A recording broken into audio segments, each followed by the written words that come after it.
What was it like for you working in New York? You said like you met while you were working in New York. Do you feel a discernible difference when you're working there? Well, I don't live in New York, and so every time I'm in New York, there's still a romantic feeling about it for me. And so when we're working in New York, I'm working at the same time I'm having like a kind of a out-of-body overall point of view shift from way up in the sky, going, wow, cool, like I'm getting to really take part in a tradition of being in New York, making a movie, and cameras on the streets and cars whizzing by, and also the tradition of grabbing shots with just one person or two people. Like a lot of the scenes in the movie, it's just Alex and I and Sean.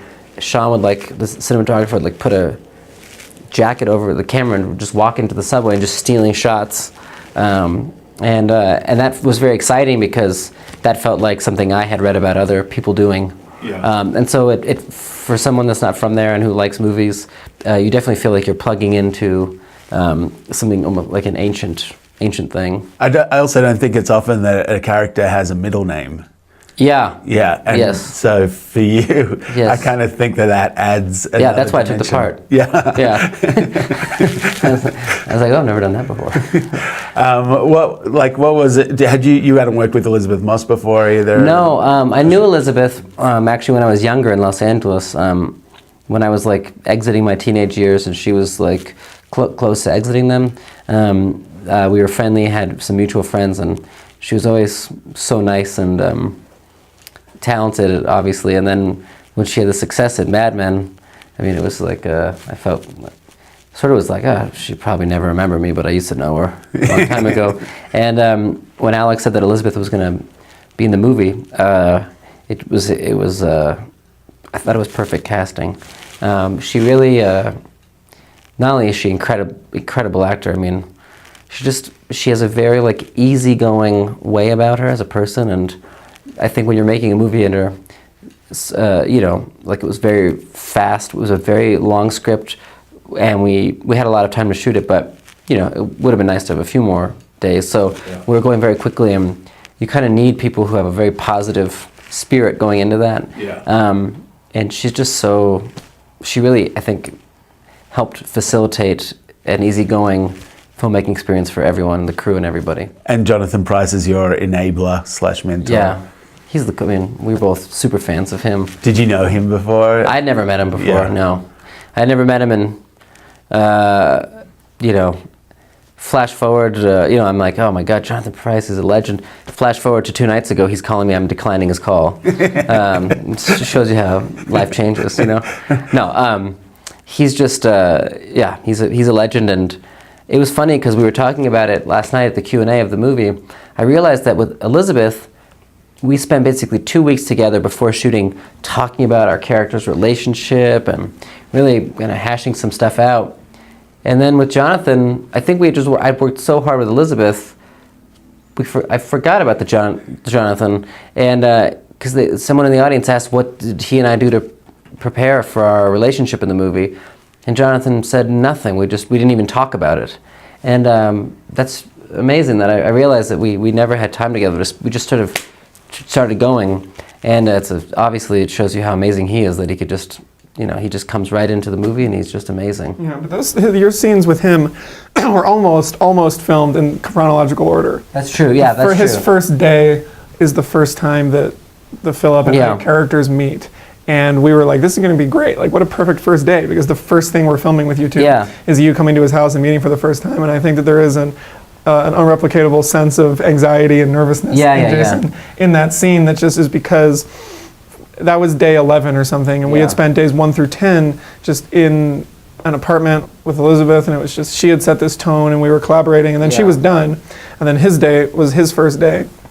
And we had no idea what to expect because we knew he wouldn't just be, hanging out and singing Katy Perry in the makeup room like you and Elizabeth always were, but we didn't know. And then, so getting to film that scene first, and then the last scene that you have together was the last scene that we filmed with you two.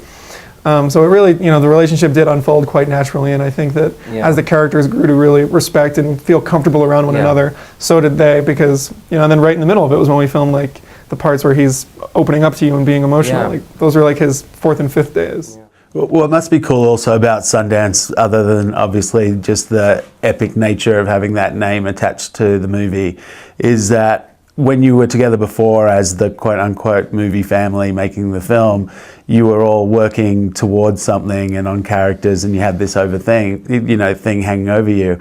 But now, like, you get to just hang out and actually see what everybody's like in a day-to-day. Is that for you, Alex? Like, it must be interesting because it changes the relationship that you're having with them, because they've already delivered the performances and now it's just about enjoying the celebration of the actual movie. Yeah, I don't have to flatter them anymore because I don't really need anything for any of them.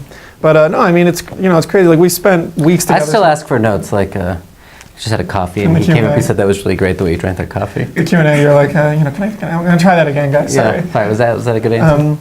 No, I mean, it's like the fact that all these actors were so excited to come here and support the film, and that they all responded really positively to it last night, just means that they put trust in me as a relatively inexperienced filmmaker, and that I did something with that trust that they all consider to be an incredibly worthwhile endeavor for their careers and for their for their work and for their chances to come and do these characters in New York in the summer. So then getting everyone here to come and celebrate really feels great, because it really makes me feel like, I'm sure there are movies where people had a terrible time, no matter how good the movie does, they're just like, I don't want to go do press for it, I don't have to spend a day like just pretending that I had a great time and talking about how nice the shoot was, and they're all here and they're all being supportive, and we got to know each other quite well because of, just the size of the movie. And when we were filming at the house that, it belongs to Jonathan Pryce's character, it was just like kind of a house in the country, and in between stuff, no one could really go anywhere. So like, I just remember sitting on the porch of that house while he's just drinking tea, and Kristen Ritter's just like, taking pictures on her phone, and we were just sitting around. So I do feel like a movie of this size makes it very easy to get to know people. And this goes back to me not having anything else to do, because in between things, I really could just spend time with the actors. And, if we were mostly just talking about whatever and talking about whether or not we were going to have time to go to the local mall later, but then a little bit of, actual discussion, then I didn't have to go run around and take care of 50 other things, because we had 50 different people taking care of one thing each. No, that's great. And I know that there's this kind of inevitability now that you'll start to travel with this film, and that might give you the same sense that you are now surrounded by the same kind of environment and atmosphere that led to the writing of this one. So hopefully the travels on this one will elicit something else that will create the third. The thing with making a really small film that you're in, and you really do have to do everything you can to get people to pay any attention to it. It really was important that I went to every film festival that was offering to bring me there to discuss my film. But with this, we can just send the famous people. And I won't, I can sit at home. But the weird thing is, this is obviously my first travel with this movie and everything, and it premiered on Monday, and on Sunday I saw premieres of movies by two of my best friends, both of whom I've known for 6 or 7 years. And so the travel experience before, where I was just like overwhelmed and I was in this world where all of a sudden I was meeting heroes, and it was very weird to me. Now it's like I'm in this world where we're all at this level that, irrefutably means a lot in the world of film, and I'm there with all of my friends. So it's like a totally different thing. I'm not like, wow, I'm like a small fish in such a cool pond. It's just like, oh wow, like we've taken over this world. Like, me and my friends, or 3 of us, are premiering our movies in the same theater, in the same festival, in the span of 36 hours. Like, that's a whole different feeling. So I don't know if I'll get as overwhelmed and anxiety ridden as I did last time. Very, very cool. So maybe it won't lead to the same sort of writing about the ranch writing. I hope it'll lead to just, something about celebrating. Yeah, less anger, a little less anger in your next performance. Very cool. Well, thanks for joining us for a few minutes. Cool. Really appreciate Thank you so guys much. being here. It's been awesome. Nice. Yeah.